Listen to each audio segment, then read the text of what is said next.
송은재TV 시작합니다. 사형제도에 대해서 어떻게 생각하십니까? 이 사형제도 정말 인권 또 사람의 생명에 대해서 어떻게 생각하느냐, 굉장히 철학적인 문제고 모두 개인마다 다를 수가 있습니다. 한동훈 법무부 장관이 최근에 전국에 있는 4개 교정기관에 사형시설이 있는 곳입니다. 이 사형집행시설을 점검하라 라고 지시를 내린 것으로 이렇게 알려지고 있습니다. 다시 사형제도 부활, 이 부분이 우리가 사실은 사형제도가 있습니다. 그런데 1997년에 김영삼 정권 때입니다. 사형이 한번 집행이 되고 난 이후에 사실상 사형제도가 폐지됐다, 이렇게 분류가 되고 있습니다. 1997년 12월 사형수 23명에 대해서 김영삼 대통령이 사형 집행을 했습니다. 지금 형사소송법에 사형 집행 결정은 법무부 장관이 하도록 되어 있는데, 사실상 이렇게 대통령이 결정을 하는, 결단을 내리는 이런 구조가 되어 있습니다. 사형을 하도 집행을 안 하기 때문입니다. 정말 흉악범이 지금 문제가 되고 있습니다. 이 20명 연쇄살인범들, 20명, 30명 이 여성을 연쇄살인하는 이런 경우에 이 사형이 필요한 것이 아니냐. 강호순, 정두영, 연쇄살인범들 쭉 지금 모두 감옥에 있습니다. 모두 감옥에 있으면서 이제 법무부가 사형 집행시설을 보수한다, 이런 소리를 듣고 긴장을 하고 있다고 합니다. 사형 집행, 이 부분이 국회에서 계속 여러 번 논란이 됐습니다. 그때마다 한동훈 장관은 좀 신중한 입장이었습니다. 유럽을 중심으로 해서 이 사형을 하지 않는 나라들이 많다, 그런 부분에 외교적 관계도 있다. 또 이 사형 집행, 이 부분에 대해서 갈수록 많은 나라들이 사실상 사형 폐지국이 되어가고 있는 현실이다. 거기에 대해서 지금 홍준표 대구시장 같은 경우에는 정면으로 반박을 하면서 사형을 집행해야 한다, 이렇게 주장하기도 했습니다. 국민들의 여론조사 결과도 있습니다. 2021년 한국갤럽에서 1000명을 대상으로 조사한 결과입니다. 77.3%가 사형제를 유지해야 한다, 이렇게 답을 했습니다. 한동훈 장관이 이렇게 사형 집행시설을 점검하라 라고 내리는 것이 소위 겁주기냐 경고냐, 지금 우리 사회에서 흉악 범죄들이 많이 일어나고 있으니까 이렇게 경고를 내리는 것이냐, 아니면 실질적으로 사형을 집행할 생각이냐, 여러 가지 논란들이 일고 있습니다. 우리나라의 경우에 사형 집행은 교수형으로 이루어집니다.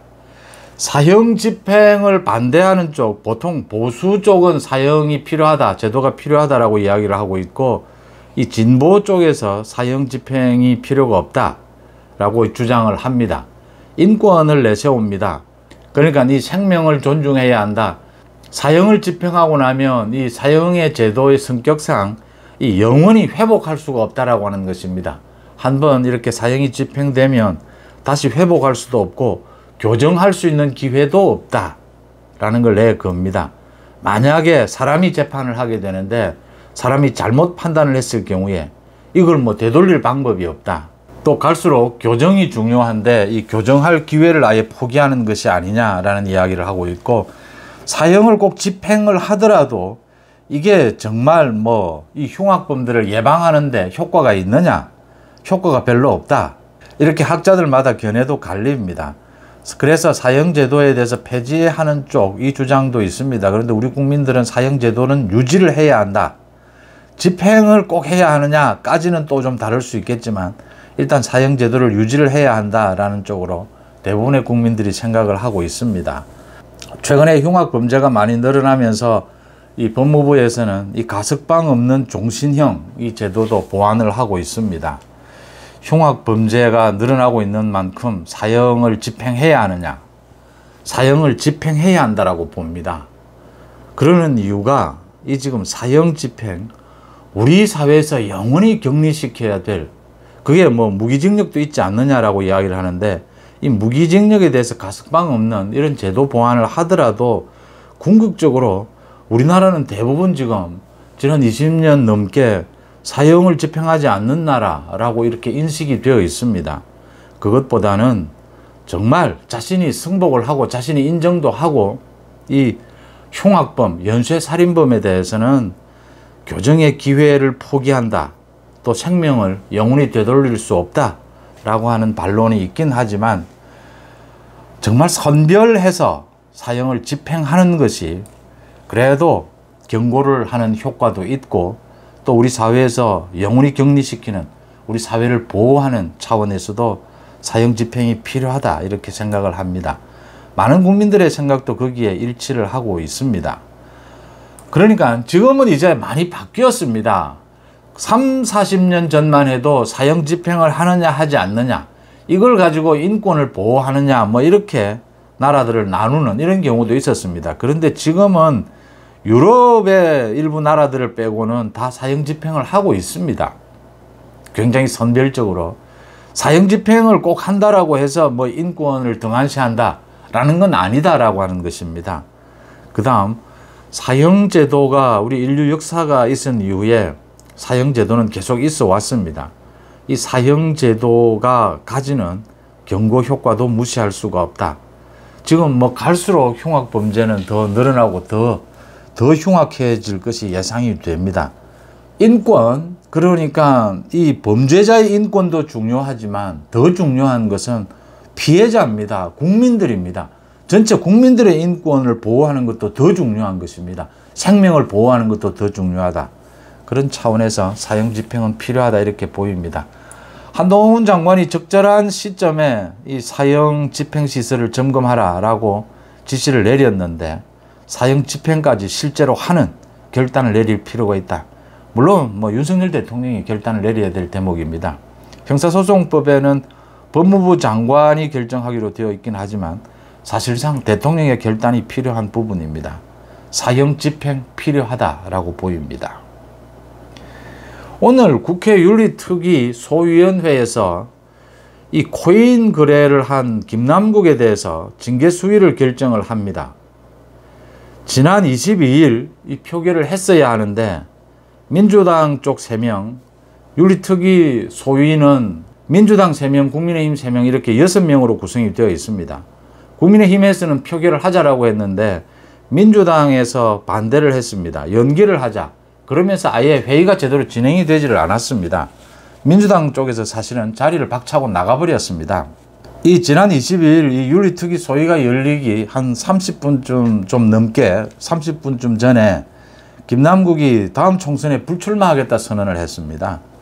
그래서 민주당의 지금 의원들이 뭐 겉으로는 연기하자입니다. 연기를 해서 오늘 열리게 되는데 오늘도 민주당이 아마 반대할 가능성이 높습니다. 김남국이 국회의정 활동을 하면서 코인 거래를 한 거의 뭐 정신병에 가까울 정도로 코인 거래를 한 김남국을 제명시키는 것은 당연한 것이고 국민적인 요구입니다. 그러니까 검찰의 수사 결과가 나와서 김남국의 위법사항, 불법사항이 나오는 건 별도로 하고 김남국은 의원으로서의 자격이 안 되는 겁니다. 자질도 없고 자격이 안 되는 겁니다. 이런 김남국에 대해서 윤리특위 자문위원회에서 2달 동안 심의를 했습니다. 그래서 김남국에 대해서 제명을 결정을 하고 그렇게 권고를 했는데 참 이례적으로 윤리특위 제1소위원회입니다. 여기에서 지금 질질 끌고 있습니다. 사실은 지금 민주당은 제명은 좀 너무 과하다 지금 이런 입장입니다. 김남국이 불출마 선언까지 했는데 제명은 너무 과한 게 아니냐 지금 이 입장입니다. 반대하겠다는 겁니다. 지금 윤리특위 제1소위원회에서 표결을 해서 이게 넘어가야 제명으로 윤리특위 전체 회의에서 또 표결을 해야 합니다. 그래서 국회 본회의로 가게 되면 국회 본회의에서도 제적 의원 3분의 2, 200명 이상이 찬성을 해야 김남국을 제명시킬 수가 있습니다.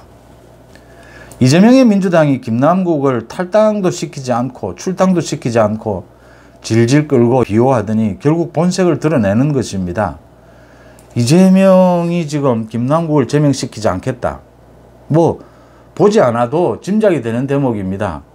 이재명이 민주당이 친명 쪽입니다. 주로 친명 쪽에서 김남국을 보호하기 위해서 김남국에게 지난 20일 윤리특위 소위가 열리기 전에 불출마 선언을 해라. 그러면 이제 연기해서 보호를 해주겠다.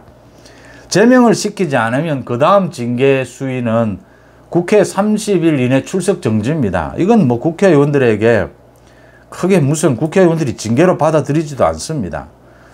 김남국을 제명시키지 않으면 민주당이, 이재명의 민주당이 김남국을 제명시키지 않으면 이 자격이 안 되는, 자질이 안 되는 이 김남국을 국회의원으로 인정하고 자신들의 동료로 인정한다라는 셈입니다.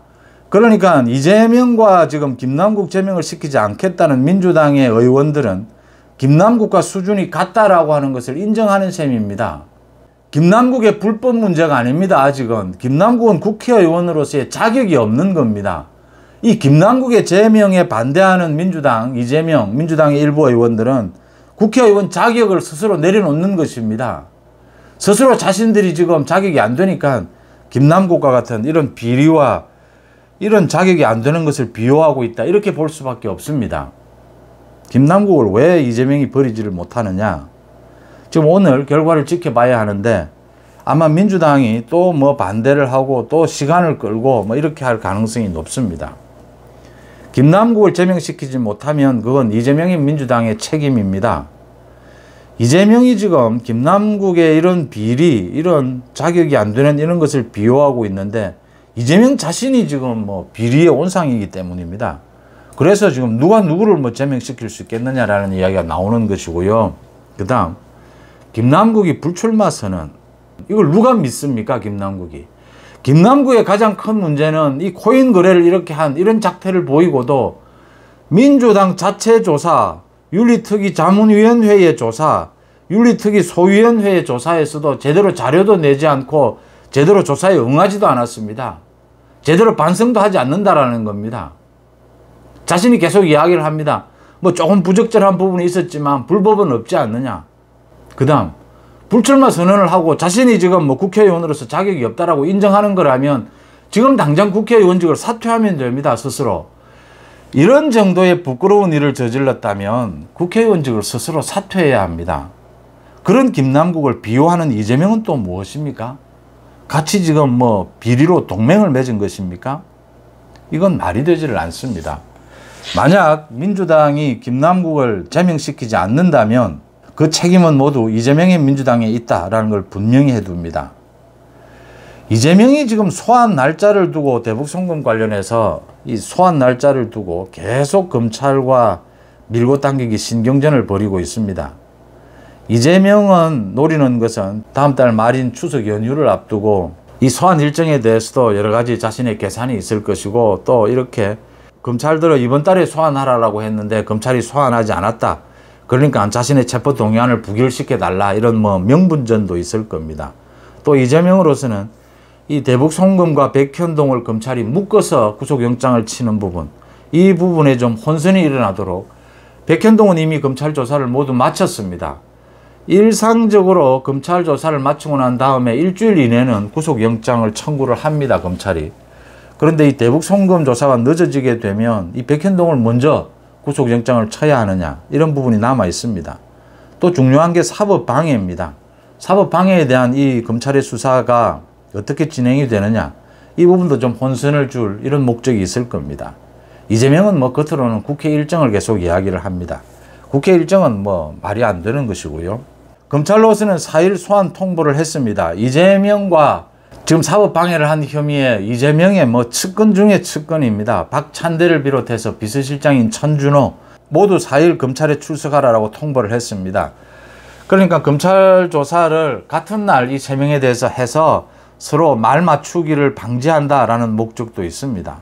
그런 목적보다도 더 큰 것은 검찰이 이재명에 대해서 이렇게 소환 날짜를 두고 밀리지 않겠다라는 의지를 보인 것이다.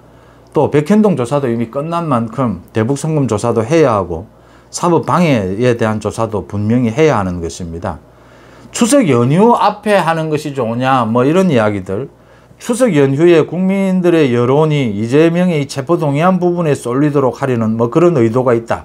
그걸 피하려는 의도가 있다. 뭐 이런 이야기도 분석도 나오는데 일부 일리가 있긴 하지만 일부 뭐 의미가 있을 수도 있지만 지금부터는 추석 전에 체포동의안이 표결되든 그 이후에 되든 구속영장을 치든 그 이후에 되든 추석 연휴 때 여론의 주안점은 뭐 이재명의 구속밖에는, 이재명의 비리, 이재명의 구속이 가장 뭐 큰 화두로 떠오르는 것은 당연합니다.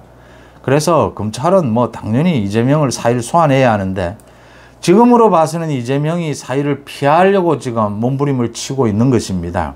또 이재명의 측근인 박찬대나 천준호 등도 이거 참고인이기 때문에 사의를 소환에 응하지 않아도 검찰이 크게 제재를 가할 방안은 없습니다. 어제 이화영 재판이 열렸는데 안부수가 그 국정원에 보고한 부분, 그 부분에 대해서는 모두 법정 증언이 있었습니다. 그런데 이화영이 아직 뭐 국선 변호인의 변호를 받고 있다라고 해서 이화영이 검찰에 진술을 했던, 이화영 자신이 쌍방울 대북 송금을 이재명에게 사전에도 보고를 했고 사후에도 보고를 했다라고 하는 그 부분에 대한 법정 증언은 늦어졌습니다. 또 연기가 됐습니다.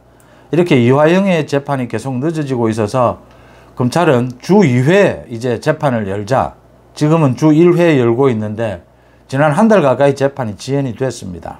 그래서 주 2회 열자라고 해서 아마 그게 재판부에 의해서 받아들여질 가능성이 높습니다. 그러면 앞으로는 재판이 좀 더 빠르게 진행이 될 텐데, 그 전에 이재명을 이제는 대북 송금 관련해서 소환해서 조사를 할 수밖에 없습니다. 이재명은 이 지금 검찰이 지정한 사의를 피하기 위해서 지금 몸부림을 치고 갖은 또 잔꾀를 부리고 있습니다. 이재명에 대해서는 검찰이 강력하게, 만약 이재명이 이 사의를 소환에 응하지 않으면 강력한 경고를 할 필요가 있습니다. 정말 바로 체포를 했으면 좋겠지만 강력하게 경고를 하는 것이 필요한 것이, 이재명이 검찰 소환에 이렇게 제대로 협조하지 않는 것은 증거인멸 및 도피 우려입니다. 결정적인 구속 사유가 될 수도 있습니다. 자신의 각종 비리에 대한 이런 검찰 조사에 응하는 것이 소극적이다, 부정적이다, 이런 부분은 바로 증거인멸로 연결이 될 수가 있습니다. 그러지 않아도 이 사법방해, 이 증거인멸 혐의를 지금 검찰이 집중적으로 수사를 하고 있습니다. 강력하게 경고를 해서 이걸 강행할 필요가 있다라고 하는 점을 짚어둡니다.